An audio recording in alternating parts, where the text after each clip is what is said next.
Off Script with Super E recommends listener discretion, as these real but sometimes uncensored stories can be filled with mature content.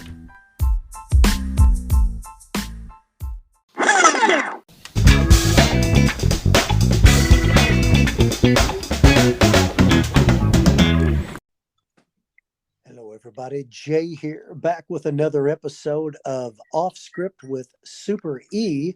Actually have a very special episode today. We're going to have our first call-in guest that's going to be involved with one of these tales from Super E's tall tale book, script, repertoire, whatever you want to call it. So I actually have made my way back to A-Train Studios, sitting here with my good buddy A-Train. A-Train, say something. Hey everybody, it's good to talk to you again. I just want to give you a little visual. We have one mic today, and so Mike and I are leaning in and talking into this mic, kind of like Elton John and Kiki D. Right. Or when the Bee Gees would all three sing using the same mic. They knew when to lean in, lean out. Right. We lean in at the same time, A-Train, and that's not going to be good. I hope your wife doesn't walk down. Right. I'm gonna stay back as much as I can. Kind of like those two dogs in the Disney movie where they're both eating the same spaghetti. And there's the star of our show, Super E. You just said something. All right. Right on. How you doing, Super E? Doing good. Fantastic. And do you want to introduce our guest, Big T, Tom, whatever we're going to call him? You're going to call him Big T. To give you a visual, he looks like an even more chiseled Clint Eastwood. Yes. Wow. All right. Man. Well, yeah. Prior to Grand Fury, I'm talking around the Dirty Harry days, Pale Rider. Right. Yeah. Not the mule. Right. He's not the mule. Not the He's mule. the young, chiseled Clint Eastwood. it's like Man. somebody once said I looked like Tom Cruise. I'm like, okay, we're talking Top Gun Tom Cruise or second half of Born on the 4th of July Tom Cruise. I want to know which one. The second. Yeah, second half of the movie. Yes. All right. Exactly. Well, Big T, you got anything to say? No, I feel like we're back riding the streets of fear and solving stuff as we were 8 or 10 years ago. So, no, thank you very much. Right on. That's what we say every now and then. We'll get lost and feel like we're all back in the office or riding the streets of fear, as you said. That's great. Yes. All righty. Well, without further ado, Super E. Let's give just a little bit of. I'm getting waved at by A-Train here. Give them a little background on what our show's about today. Okay, perfect. I was looking at the clock. Yes. So today's show, it's a special show. We have a special guest. Before we start, we want to make it very clear that we are all animal lovers. Yes. We love chickens and goats and ducks and pigs and dogs and all the things. We are all animal lovers. Today's show is going to focus on illegal cockfighting, illegal dog fighting that has taken place in our city. We feel like these guys probably cleaned it up. I don't think there's been one since. Of course, I'm probably wrong on that. Right. Exactly. But we just want to make it clear that we are all animal lovers and no animals were harmed during this broadcast. That's true. Right, A-Train? That's exactly right. Exactly. Okay. Is that good? Yeah, that was good. Right on. I always love it when A-Train waves at me. That means say something different or shut up. So, without further ado, Super E, tell us the tale. Well, I'm going to need Big T to help remind me on mine that I assisted with on the cockfighting, because they brought me in kind of at the last minute and gave me very few details of what was going on. It was a combination investigation with our police department and another. I guess the feds were involved. I don't know who it was. A-Train or Big T, can you explain who was involved in these things? It was the USDA that we had done on the animal fighting, but you were going in with a young detective who had told everybody that he could take me in, but he'd have to introduce me as his dad. because I was so old. And your bird was little Jerry, a gray sweater chicken. Yeah. And yeah, so you had gone in with you and we'll just call him Sean. So does My he bounce favorite checks? Yeah, and little Jerry, and Little Jerry. yep, Now remember, see, I wasn't supposed to be his dad. I was able to scrape by with his older brother or rascally uncle because yes, we both looked alike. He had long, shaggy hair. He didn't have the yes. cool beard, No, but we both wore we're going to call them tank tops because we can't use the WB word, right, big T. Yeah. So we looked alike. We looked like scraggly hillbillies from the hillbilly side of our town. because that's And what we are. We're very yes, that's I the fit that picture. very well. Yes, And what I found out was our undercover story was that we were meth dealers who were financing Jerry the Chicken's fighting or whatever.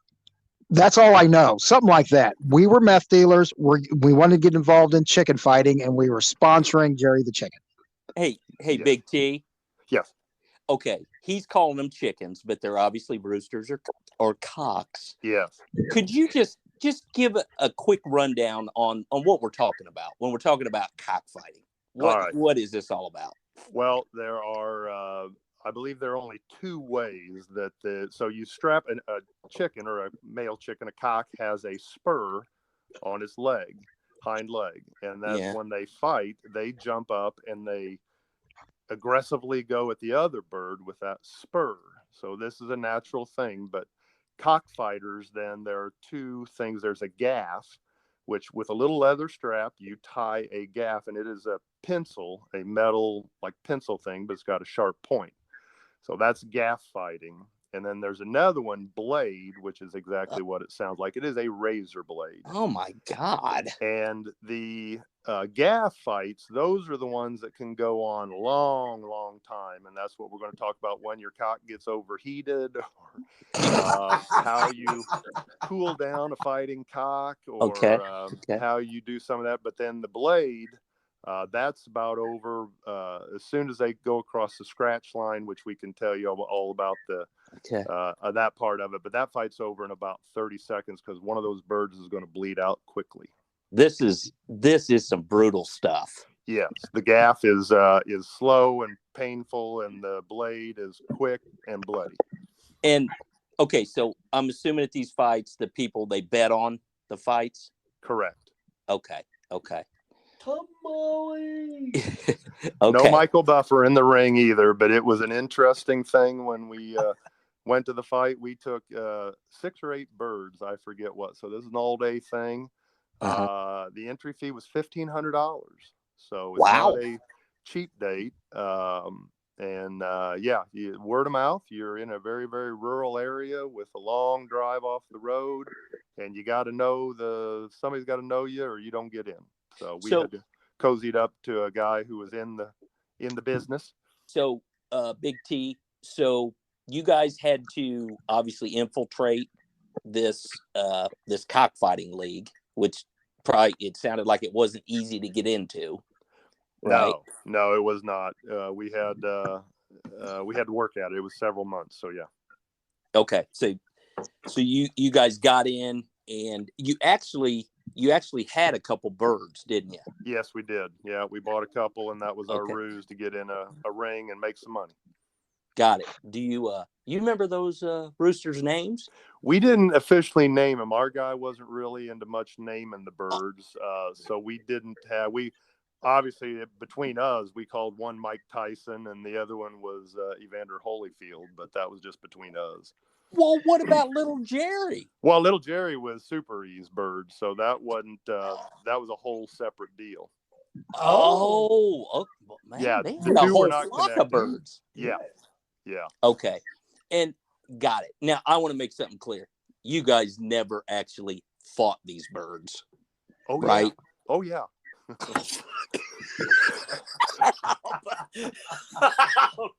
Hey, you got to do what you got to do. Oh yeah, no, we have the Oh. blessing of our federal partners, but oh yeah, we took them down there, and our birds Oh. got massacred. Yeah.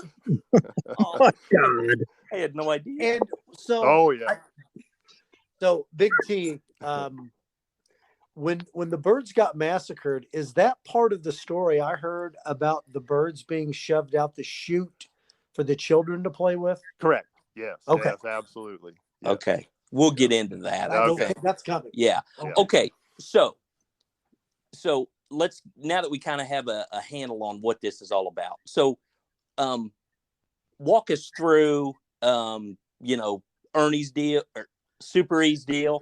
Told you, Big T. So go ahead and walk us through one of these fights. Okay. The typically, and I wasn't in their thing physically at the ring. I was back up on that. But typically, what happens? We had a handler because so we got a guy who knows how to do the birds or handles our birds. So anyhow, they get their bird, we have our bird. They will attach that instrument, whether it's the gaff or the blade, on the bird's leg, and then they kind of move them towards each other. And the cocks don't like each other. Just naturally, they're aggressive toward other males. So they're raffling their, swinging their wings and getting all upset. So before the fight, you got a couple minutes. You're getting them all kind of like the stare down when they're going to kill each other. Okay. Then there's a scratch line. So there are two lines on a dirt floor ring, and it is a ring, kind of like a fight club thing. And they're about probably 3 or 4 feet apart. So you set your bird down on that, and then you let it go, and the birds go at it. Okay. And then they'll either get hooked up or they'll clench or whatever. And then you come in, there's a referee. Then you come in and you each get your own bird and you bring it back to the scratch line, after getting it ready. Well, this is where we go in. The birds get tired and they get overheated. And much like dogs, they do not have sweat glands. So to cool down an overheated bird, you have to lift up its tail feathers and blow on its butt to get it cooled down enough to fight again. Are you serious? I'm very serious. Okay. The other part of that too is the birds from overexertion, sort of like when you see a real weightlifter and they start bleeding from the nose from that exertion they have. So the birds will have blood in their beak, which impedes their ability to breathe. So some of the handlers will suck the blood out of the chicken's beak to enable their bird to go on. The bird that can't get across the scratch line is the bird that loses, or if the bird dies. And Big T, if I may, the story about sucking the blood out of the beak, wasn't there a couple duo wearing overalls or something about sucking the blood and sharing the blood? Wasn't there something?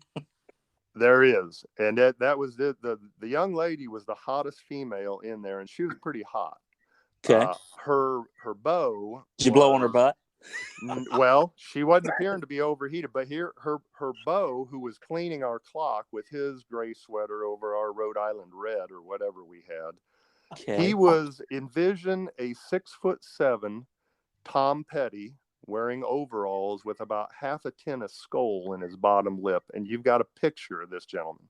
Okay. Yes. And so pretty girl, not Jennifer Aniston, but pretty darn hot. So he's blowing on his chicken's butt.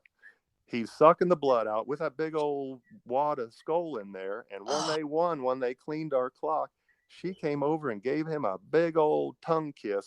Like, do you realize where his mouth has been? Oh, that is horrible. Yes. I think it's hot. Oh my God. It was something I'd tried to drink away for 15 years. Oh, God. Do you still wake up in the middle of the night? I hear the silence of the lambs or whatever, or yeah. That is as deliciously white trash as anything I've ever heard. It was white trash heaven right there. Yeah. Chicken love. And so where did you guys store your cocks between rounds?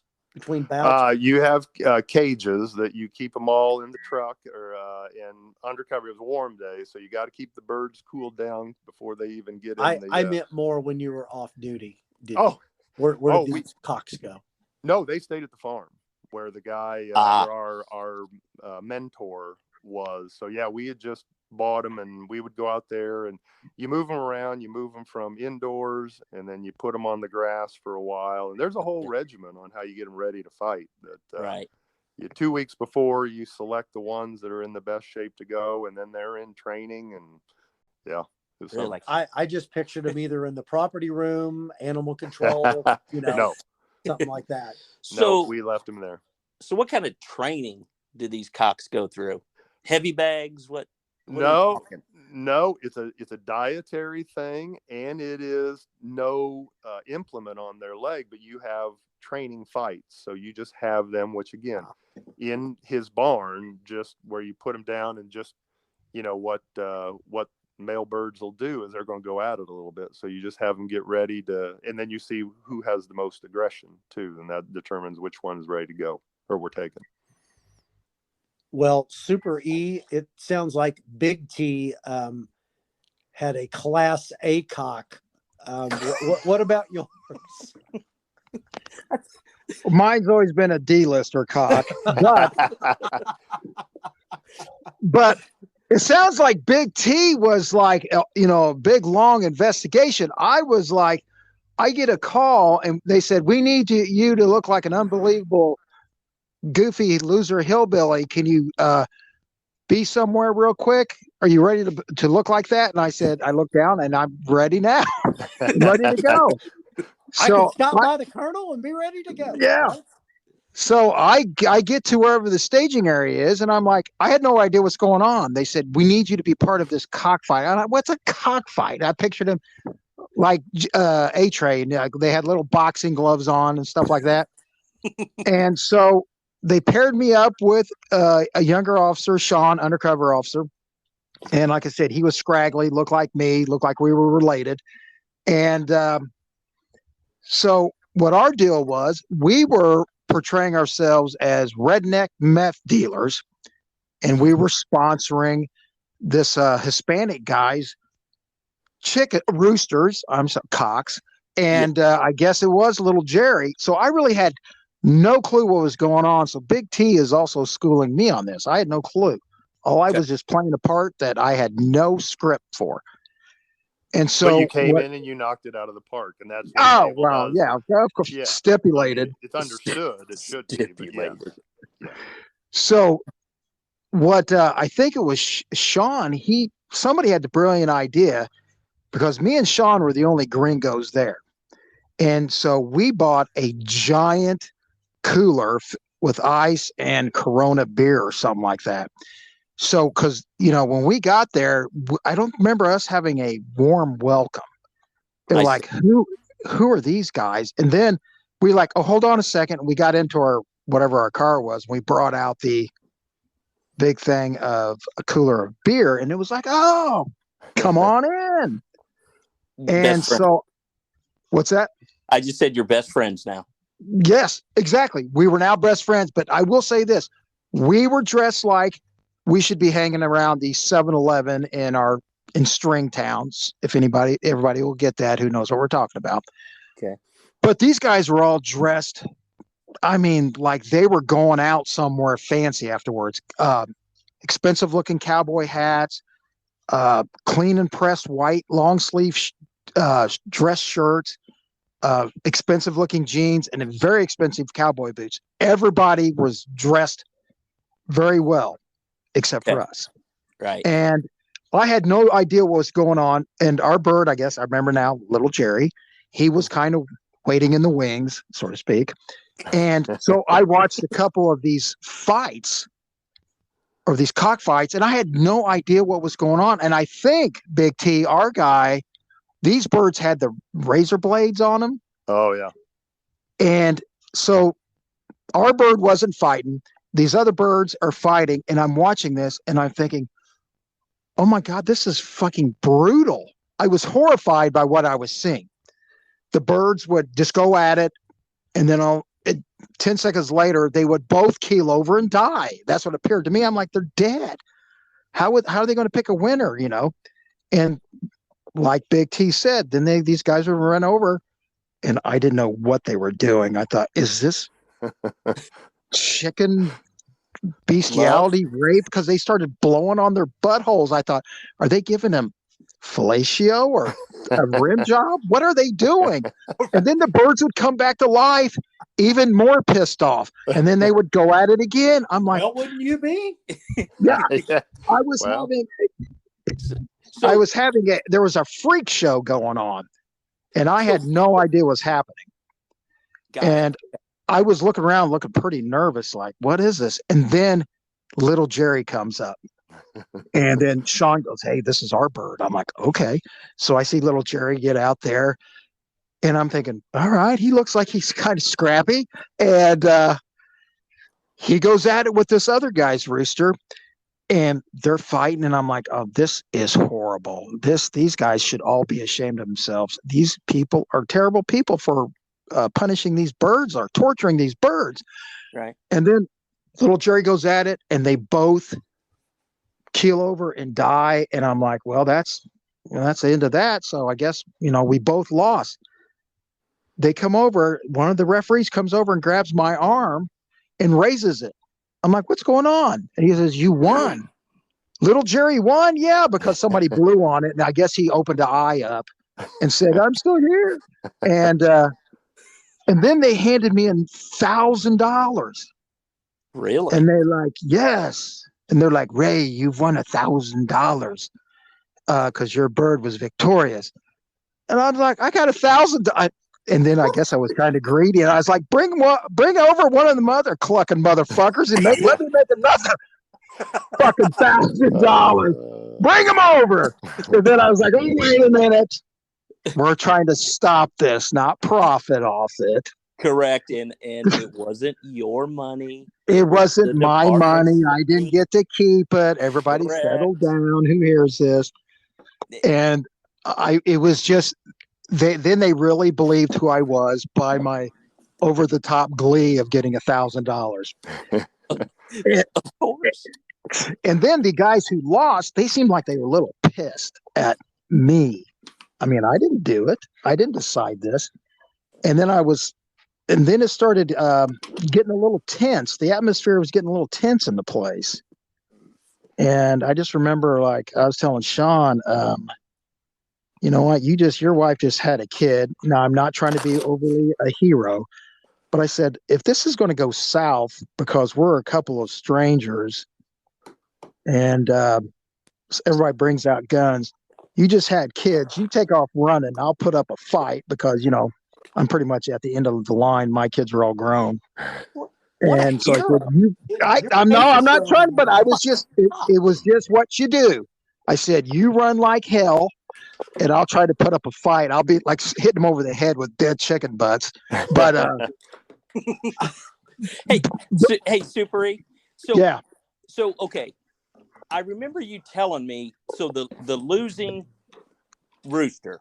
Okay, so it's in the ring. What happened to that? What happened to that rooster afterward? It's like they just threw him away. I think they threw him in like like some sort of dumpster or something. Okay. And I was stunned by it because before, it seems like you'd have a little loyalty to something that you're sucking on his butthole. But as soon as he was no longer of any use to him, into the trash can. I was like, shit. Wow. They were just trash then.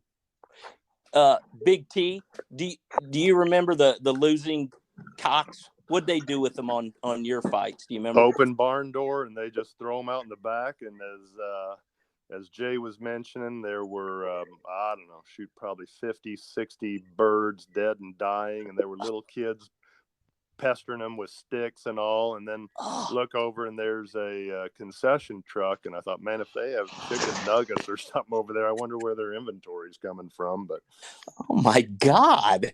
Yeah. Wow. That's rough. It was. Wow. And did you guys find in your investigation that this was very cultural as far as, I mean, you've got the hillbilly culture doing it, Hispanic culture. I mean, right? Yeah, that Seems was like you it. both got both sides of it. Yeah, ours was predominantly hillbilly down where we were. There were a couple of Hispanic guys, but no, Super E's was more Hispanic. Got it. Two competing leagues. Yeah. Okay. Wow.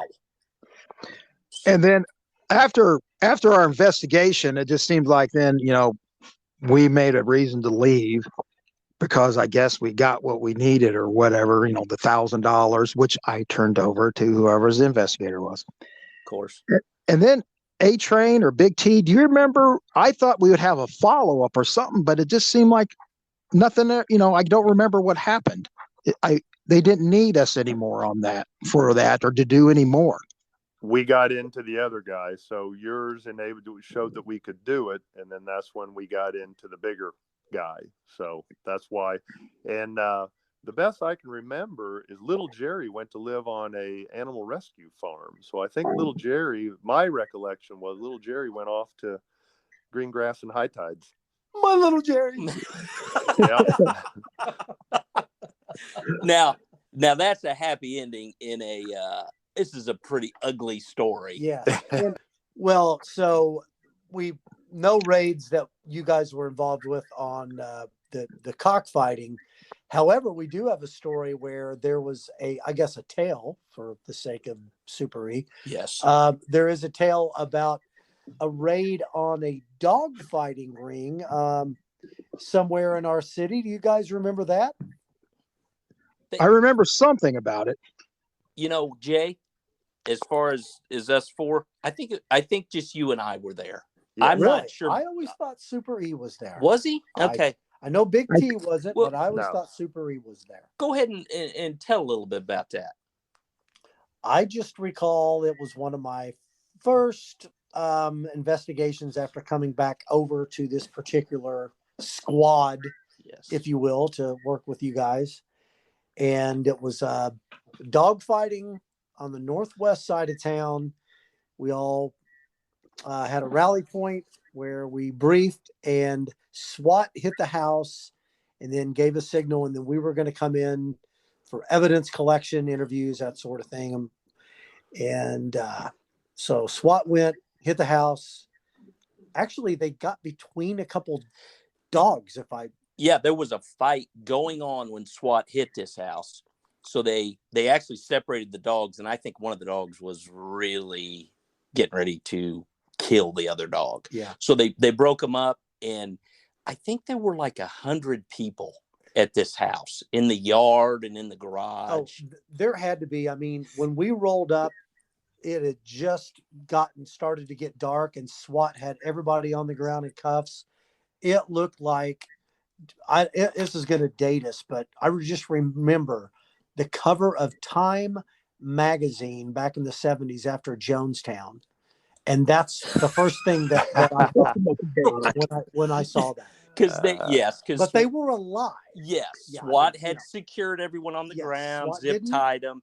There were bodies everywhere. There were live bodies. It was crazy. Yes, apocalypse now, whatever you'd want to call it. Yes. So we're stepping over bodies to get into. It was a garage. Yes. For the investigation, they had the ring and everything set up, and so. Yeah, a few went to jail that night. Yes.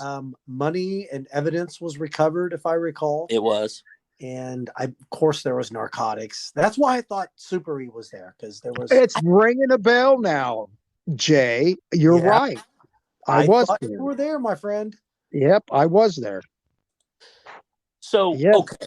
So, in this dogfighting event, the SWAT team went in, broke the dogs up, probably saved one of the dogs' lives. Mm-hmm. So, there were no dogs hurt that night. Right. But I got to tell you, as I'm standing there talking with another member of our squad, here comes Jay lumbering up to us. No. And there was this little rabbit that was hiding. Okay. He was like, I think I'm going to survive. I'm just going to hide over here by this bush. Jay comes lumbering up and steps right on the rabbit. Not on purpose, of course. And And I'm like, oh my God, we did this whole great thing with these dogs, and the only animal hurt that night was this rabbit Jay stepped on. It was the darndest thing I've ever seen in my life. So you might be asking, okay, why are these guys involved in, these animal fighting rings? Well, you had the cockfighting that was going on kind of in rural areas. In town, they were fighting dogs. I think we've painted a picture how cruel it is, and how we're animal lovers, and we don't put up with that, do we, Jay? No, we do not, and we don't want to get another call from Tales from Super E's headquarters. Oh, HR, where HR we got in trouble for calling the tank top the yes WB. Yes. So anyway, so it was a problem. There were dog fights going on all over town. It always, it was gambling. There was always narcotics involved, and obviously the animal cruelty. So there were complaints from the community about it, and our unit had gotten tasked with doing something about it, and we did. I mean, we stopped a lot of dog and cockfighting. We stomped that dog fighting right out that night. You stomped the bunny rabbit out. But anyway, that is an explanation as to why we were involved. So well, A-Train, I could add, now that I am now retired and living out in the middle of nowhere, I now have chickens, and we love them to death. And we did have a rooster. His name was Roosty. And we loved our rooster, and my rooster loved my wife. And I just, after having a rooster, thinking back to that, it was horrible what them roosters went through. Right. Yeah. Yeah. Because exactly. Our rooster would wait for my wife to come home, and then she'd get out of the car, he would do the little dance around her and fly on her shoulder like she was Johnny Depp. Oh my. Wow. Yeah, he was great. Wow. I think you've got some competition, Super E. Absolutely. I think there's another cock in town. Well done. I don't want to end on a morbid detail. Unfortunately, poor old Roosty, he got ambushed by a hawk. And so he's no longer with us, and we miss him dearly. You pay the hawk off? Yeah, it was one of those deals. Bit of jealousy. It was I hired Billy, the what was it? A-Train Billy, the worthless hitman. Pathetic Billy from the Hollow? Yeah, Pathetic Billy. He was the hitman on poor Roosty. So is Mrs. Super E still in mourning? You know what she is? It's been 9 months, and she was talking about it the other day. Oh wow! Oh, okay. Well, in the efforts of time, we're down to about 2 minutes. First of all, I want to thank you, Big T, for coming on with us. This was great. We've been waiting to get you on to do this episode. Well, very well. I enjoyed it. Thank you. I don't know. Did he? He's ready to go. I don't know. Anytime we can hook up with the old gang, it's fun reminiscing. Yeah, that's right. Be better if we were pouring bourbon, but hey, we'll take what we can get. Right. The bourbon's over my left shoulder, so I'm going to commemorate the day with a little sip. Fantastic. A-Train, what you got? I don't have much. There was a lot to process in this episode. No pun intended. Process chickens. Oh, yeah. But no, I want to thank Big T for joining us.